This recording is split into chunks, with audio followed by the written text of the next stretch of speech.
Okay guys, so belakang ni kalau korang nak tahu, ini adalah Masjid Al-Hasanah, Sungai Rambai. Tapi kita nak pergi makan dekat sebelah dia ni. Yang ni dia panggil Lepak Salai. Ini cawangan nombor 2 diorang. Kalau kata cawangan pertama dekat Bukit Gambir, tapi yang ni cawangan kedua dekat Sungai Rambai. Apa yang best kat sini? Let's go. Abang Is nak makan dekat sini. Dengar cerita ada daging salai yang sangat-sangat famous. Jom kita tengok apa lagi menu yang menarik kat sini guys. Let's go.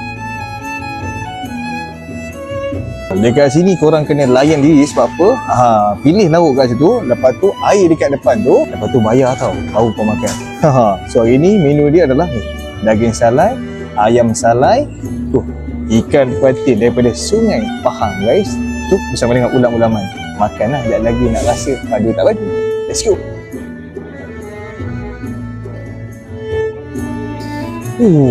Dia punya daging salai ni betul-betul disalai. So hari ni kita berada dekat mana guys? Tu Lepak Salai. Tapi ni cawangan nombor 2 dekat Sungai Rambai, Melaka. Kalau kata cawangan pertama diorang dekat Bukit Gambir, Johor, tak jauh, lebih kurang 20 minit je. Yang ini betul-betul kalau kita tengok ni kan, dia dekat bangunan RTC, okey, Sungai Rambai. Ataupun korang boleh nampak dekat sebelah tu adalah masjid, okey, Masjid Al-Hasanah. So yang ni adalah laluan daripada korang-korang daripada Muar, daripada Batu Pahat nak pergi ke Melaka. Ni dah laluan utama, ada pintu gerbang kecil dekat sini. Hari ni kita nak melayan apa tau? Ni the best gila menu yang ada kat sini mestilah daging salai dia. Ini adalah daging salai dia masak rumah. Sambil tu tadi kita pergi dekat belakang tadi tu, kita pergi tengok dia orang tengah salai ni ayam ni. Yang ni menu yang aku cakap tadi tu daripada Sungai Pahang. Jadi ikan patin. So ikan patin ni memang made in Sungai Pahang. Memang dia orang ambil kat Sungai Pahang. Lepas tu kita pula ambil ni ulam-ulam sikit-sikit lah. Baru kena. Okey, kita rasa dulu. Bismillah. Daging ni sangat-sangat lembut.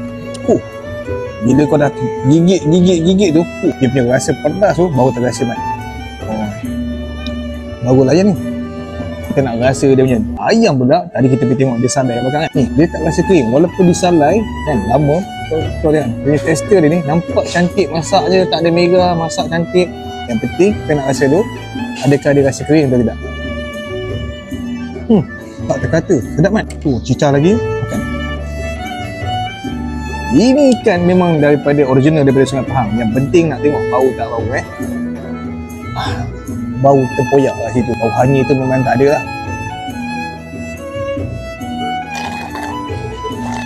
Patutlah air kat sini bayar sekali boleh refill banyak kali. Sebab apa? Dia punya salai tu, masak salai dia memang betul original yang menggunakan cili padi yang betul-betul fresh, memang banyak. Sebab apa? Ada setengah kedai dia orang akan claim masak salai tapi cili padi kedekut. Itu yang rasa dia macam krik sikit. Tapi kat